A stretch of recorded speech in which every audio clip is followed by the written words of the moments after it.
Maintaining security of supply and mitigating climate change might seem to pull utilities companies in opposite directions.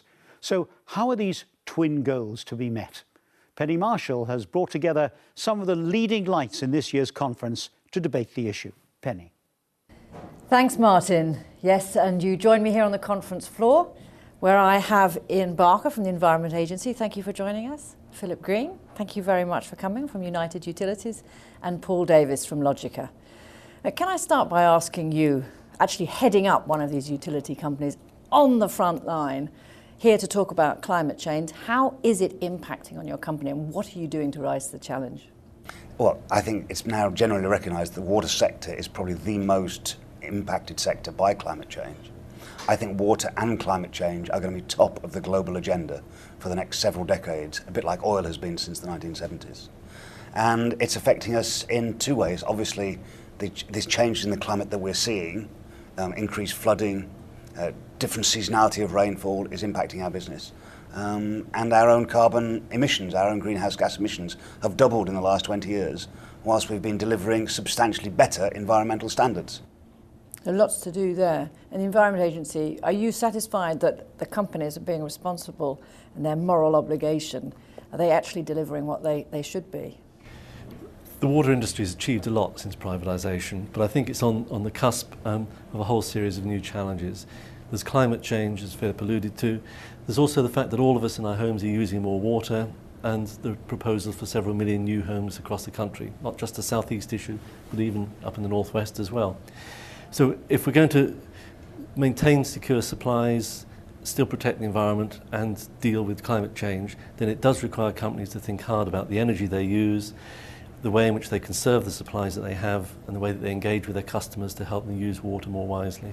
Yeah. I hope that was a yes, actually. But you talk about moral responsibility. There's also a real commercial reason to do it.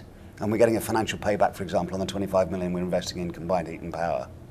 And it's also really important for our people.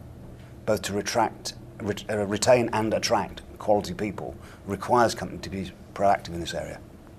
Paul, you at Logica, you've heard the long-term challenges, and we've got more houses, more water being used. The demand is not going to go away. What are the long-term implications of that? I think it's really important, thinking long-term, that we start to introduce some real commercial incentives on the demand side in water. And the best means of doing that is through metering, through more extensive metering in the home. I think in that way you can, if you get the pricing right, you can create the right incentives on people to use their water efficiently.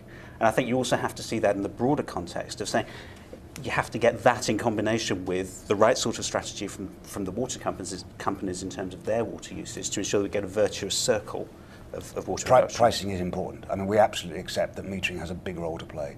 We only have about a 20% penetration at the moment. And we think if we had 100% penetration, we can reduce water consumption by 10%. But we also have the greatest level of social deprivation amongst our consumers. So how we price water to those less well-off in society is really important as we roll out metering. How important is educating the consumer? I mean, is it the industry abrogating their responsibility and blaming the consumer for using too much water? They've got to work together, haven't they? Yes, and we have seen the industry and customers work together, for example, during the drought in 2005-06, when customer awareness in the southeast of England was greatly heightened. But across the whole of England and Wales, 70% of customers don't have meters, don't understand how much water they're using, and don't understand what they can do to use less water. And it's worth remembering that 40% of all the water use in the home goes to, all the energy use in the home goes to heat water for washing and for bathing. So reducing water consumption also has a big benefit in terms of reducing energy use and greenhouse gas emissions. Absolutely right, I agree with that. And we've worked with Liverpool John Moores University to develop a new shower head. Sounds fairly mundane, but really important in reducing the amount of hot water that we all use. And you're trying hard to drive a sort of wedge between us here, but actually, DEFRA's new future water paper, everything that the Environment Agency is saying and what we're saying is actually quite well aligned on this topic in a way that would have been inconceivable only a couple of years ago. Just to continue the theme of violent agreement, one of the other areas I think it's very, very important to think of is water use in terms of the context of wider energy policy in terms of renewable energy more generally.